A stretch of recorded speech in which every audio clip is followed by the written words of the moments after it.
Hey guys, what's up? Abomination9 here. We're back playing some more Yu-Gi-Oh Duel Links. We left off.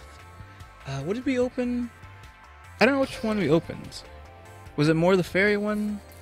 I don't think it was chaotic. What was it? It was probably Valkyrie Rage. Oh, it was Neo Impact, right? It must have been Neo Impact. But today we're gonna be rolling back to the Ultimate Rising. Again, the new theme decks are up there. Yu-Gi-Oh's one and Kaiba's one, or Yugi's one, I guess I should say. But I want some more Ultimate Rising, which I actually played 10 games of Ranked before doing this video, and I can say that it sucks completely. Also, we got another Turtle Oath, but there's also a Ritual card there in the back too, so maybe we got a Crab to go along with the Turtle Oath. A Turtle Crab. Malice Ascendant, we apparently got this before as well. And a Turtle Crab. So we got a Turtle Crab to go with our summon, though I got a Crab Turtle, I was saying Turtle Crab, a Crab Turtle from a drop, I think just from fighting someone. So I should have 2 of these now, and I think I have his Oath before too, so now I have a 2 set, which is pretty good. So Crab Turtle, nothing special, you just need to use Turtle Oath to summon him. He's a 25/50 by 25. Oh, we got some hieroglyphs blue with a T-face. Another Fortress Whale. Already have one of these. 2350 by 2150.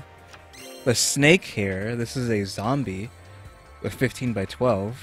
Nothing special. It's decent power creep, which is what I want to say about online. It's exactly what I thought. It's just people using nothing but power creep.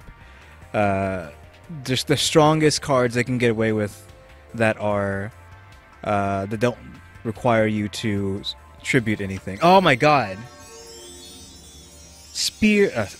Every time I try to say this guy's name, I always say Spear for some reason instead of Sphere, but it's Sphere Kuribo. I can't believe I actually got him. Like, this card is so good. And I actually freaking got one. Hold on. I'm actually going to take a picture of this real quick with my phone so I can send it to someone. But yeah, like, this guy's so hard to get. But yeah, online, like, it's just nothing but people trying to power creep you to death, and it's not very fun. Also, it's very laggy. Like, moves take a while to go through, even though I have like 30 ping usually.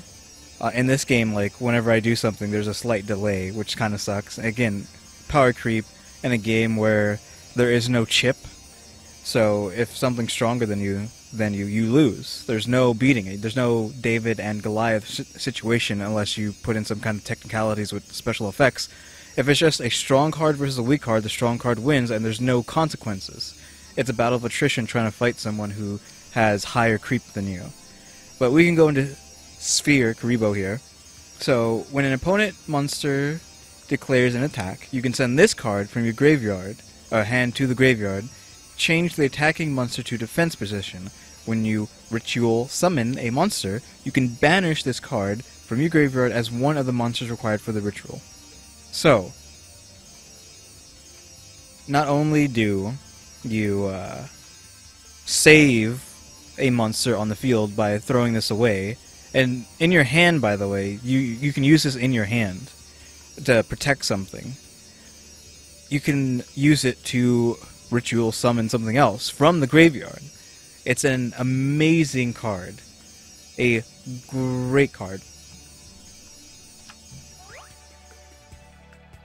Oh, we got yellow this time. Oh, cool, we got Raging Area, which this is one of those ones that can summon? Yeah, once per turn you contribute a water monster, except this card, to special summon one water monster from your hand. This monster special summoned by this effect is destroyed if Raging Area is removed from your side of the field. So basically throw one away to summon something that would cost 2, basically. Faith Bird, that's pretty good. It has decent power creep for Winged Beast, I guess. So if I had a Winged Beast deck, this would go in it. And Divine Dragon Excellion, which doesn't this get buffed for how many others are in the graveyard. Yeah, this gets buffed for how many are in the graveyard. So now I have 2 of these now. Let's read this over again. When this card is normal summoned, it gets it gets one of the following effects for each Divine Dragon Excellion in the graveyard. When this effect resolves, these effects cannot accumulate. So he gets 1,000 attack if there's another one that's been destroyed. Or, if this card destroys an opponent's monster by battle, it can attack once again in a row. Or, when this card destroys a monster by battle and sends it to the graveyard, inflict damage to your opponent equal to the attack of the destroyed monster. So, you could have 3 of these guys in your deck. I guess in a normal game you would have 4 of them, so you could actually tick off all these boxes.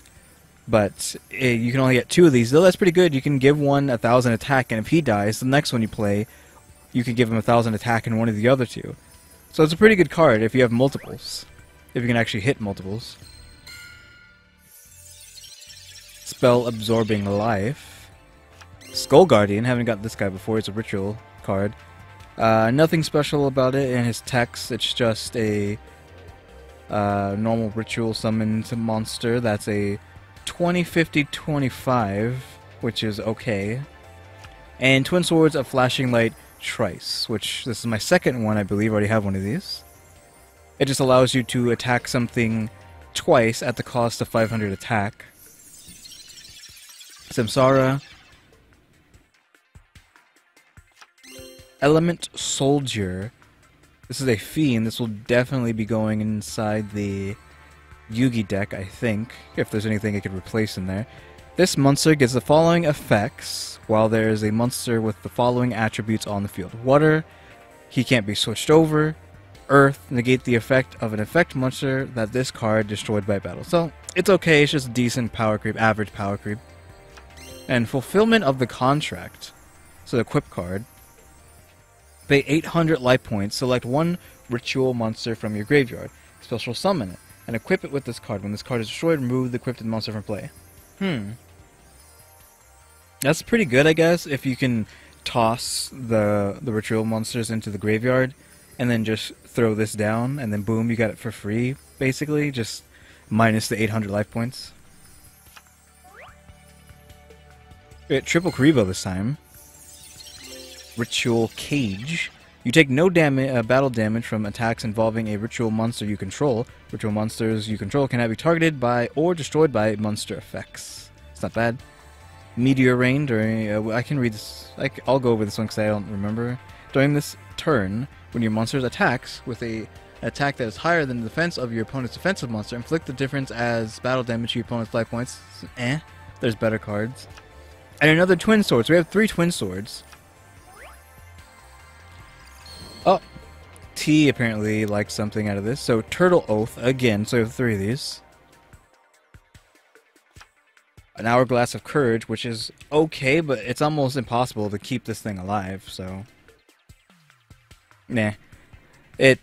When you summon it or flip summon it, its attack and defense gets halved, and like 2 turns later, it gets doubled. So he'd be a 22-24. If you actually can keep him alive long enough to get to that point, but when is that ever going to happen with this ridiculous power creep that happens in this game? And Skull Redbird, average power creep, slightly over average, I guess, because of the 50. Oh, blue, and a Bam from T, Great Mammoth of Goldfine, cool. We got another fusion monster. White Elephant's Gifts. And Fusion Gate Ultra Rare. I gotten 2 Ultra Rares this time. Like, it seems kind of dull so far, but we got Sphere, Karibo, and a Fusion Gate. While this card is on the field, the turn player can fusion summon 1 fusion monster from their extra deck by banishing fusion materials listed on it from their hand or field. So, basically just another way to fusion if you have the parts. So I technically have 3 fusion things, because I have a Poly that I bought from the trader the other day. I got the other fusion thing that's better than fusion. I forgot what it's called. And then now we have a Fusion Gate. So that's pretty good. It's a really good card. I wasn't expecting that. Snake Fang. Decrease one selected monster's defense by 500 points during the turn this card is activated. That's okay. Faith Bird. Average power creep. And a third Excellion, which means we have to have an Excellion deck now. Triple Karibo. Uh-oh. Technicolor. We might have another Ultra Rare in here. Is there a trap in there? Oh, there's a shiny in this deck. That's what it is. This is a good card here. Conscription. Excavate the top card of your opponent's deck, and if it's a monster that can be normal summoned or set, special summon it onto your side of the field. Otherwise, add the card to your opponent's hand. So that's pretty much anything. Anything that doesn't have an effect on it, you could summon like a black. I was gonna say black eyes, a blue eyes or red eyes or anything that can be summoned that doesn't have an effect. Because effect monsters count as effect monster, not normal monsters. Or so I think that's how it works. I think I've used this card, seen someone's effect monster, and wasn't able to summon it, so I don't think they count. But what is this flashy card here? Oh, I know, the Element Soldier. Alright, so we have 2 of these now, that's cool. And, oh my god, Magical Hats.